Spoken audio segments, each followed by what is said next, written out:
Hello. Thanks for taking some time to learn how to work with interactive housing analytics. This tool is made to empower real estate pros to quickly learn about and share local housing data. Let's hit the basics. Start at the Area tab. You can compare up to 4 geographies for study. You can type an area, scroll through the list of available areas, or search by one of the geographic filters. We'll start with one area. Housing variables are located just below areas. All is the default, but let's choose a few specific ones. Note how the chart below the variables adjusts with each choice. You can select one of the options or combine multiple options into a single category. Variable categories can also be separated with the split arrow breakout icon next to each variable name. When split, the chart displays variable segments individually, not combined, which is a nice way to compare differences side by side. No more than 6 categories can appear on a chart. Chart elements can be toggled on and off from the chart's legend. Chart rescaling is automated.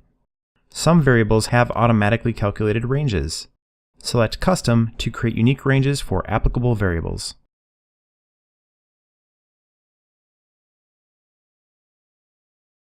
Areas and variables work with metrics. Only one metric can be selected at a time. Some metrics allow you to toggle between median and average values. For descriptions of each metric, please see the tool's user manual.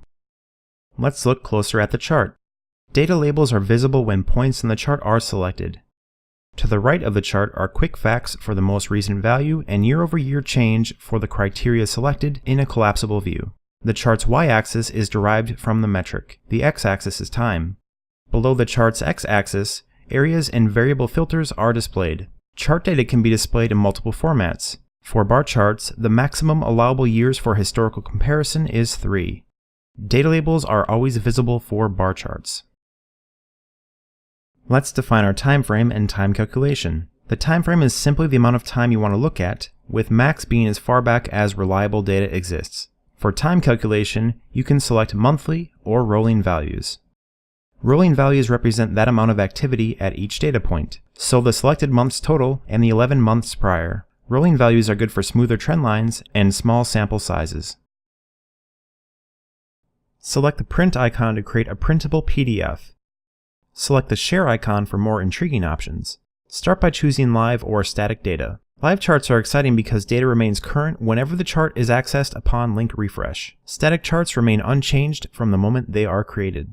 Data is updated once per day, and a new month's worth of data is released on or near the first of the month, depending on the rules governing your tool as noted in the user manual.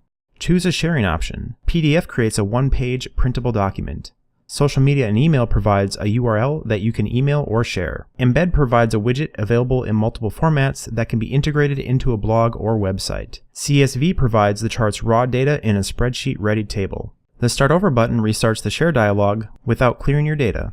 A shared page of live data using social media and email displays a URL that can be viewed in a new window. Again, values on the chart change over time in a live data view. Your profile info appears at the top along with the provider of the service. Share the chart by copying and pasting the URL into an email or social media tool, or use the internal share options. From this chart view, you can also view and share as other options without going back to the share dialog like PDF,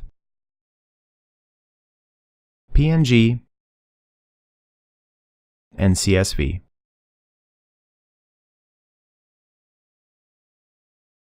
Let's go deeper into the power of this tool. Add 2 more area tabs. The tool defaults to MultiTab Filtering, meaning all areas display the same variables as the active area tab. If you choose a unique set of variables for one area, the chart will apply that variable to all 3 areas. If you choose a different area tab, you can select an entirely different set of variables, but whatever you choose will still apply to all 3 areas. Go back to the first area and note how our original choices were maintained. Now let's unselect the MultiTab Filtering icon to analyze areas using different variables for each. Look at how each tab is described differently below the x-axis. To create your own area, select My Areas.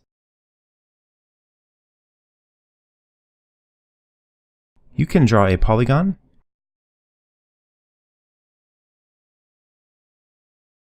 or create a circle.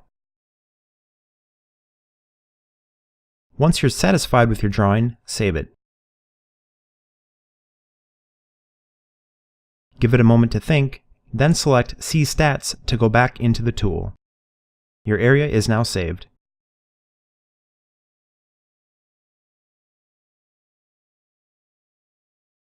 For further answers about this unique interactive real estate analytics tool, please check the user manual.